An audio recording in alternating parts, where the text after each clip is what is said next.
Mr. Teo Ser, Mr. Teo Ser Luck. Many companies are still unprepared to go digital in the new world and in the future. And government has been making tremendous effort and focused effort to help them go digital, coming with several schemes and major schemes.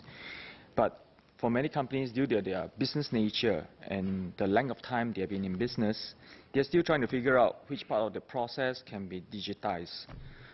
So it's not just not knowing when to start and where to start.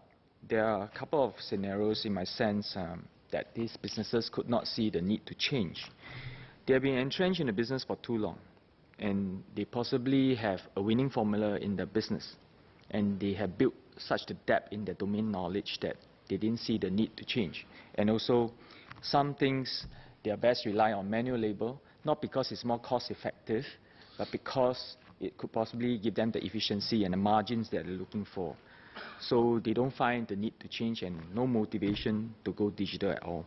The business nature and the ecosystem around the business itself create certain margins that they are already having it for many years. So status quo helps them to survive.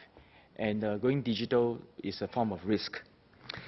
Thirdly, it's the lacking of the skill and knowledge within the company. The bosses, the entrepreneurs, the founders, the staff, the workers. There's a lot of unwillingness and will intent to actually change. But at the same time, also the higher talents or change makers in the company, because that means giving up some of the ownership for those decisions that they have to make.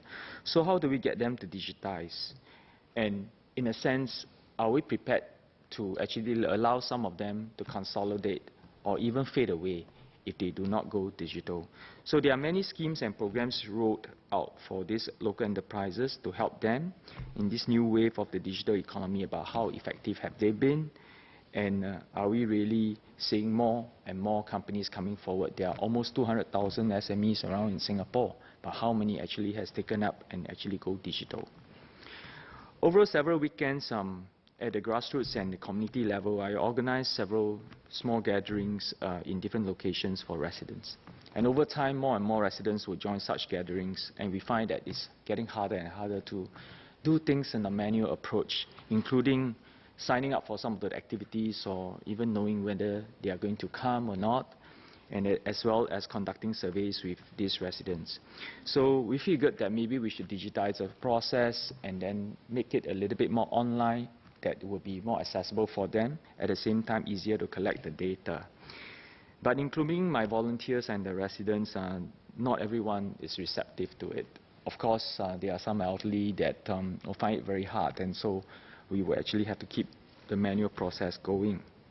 But it is an important process to prepare Singaporeans in this digital world, because it's not just affecting their daily lives, everything that they do in the near future, but also in finding new jobs or new opportunities in their career, as well as acquiring new skills.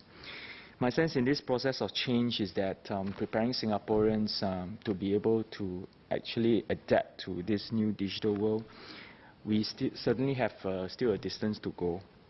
So how can the Singaporeans be more prepared, and what can the government do to help prepare Singaporeans for this digital age in their daily lives, in finding new jobs, acquiring new skills, so that they could better adapt to this new world?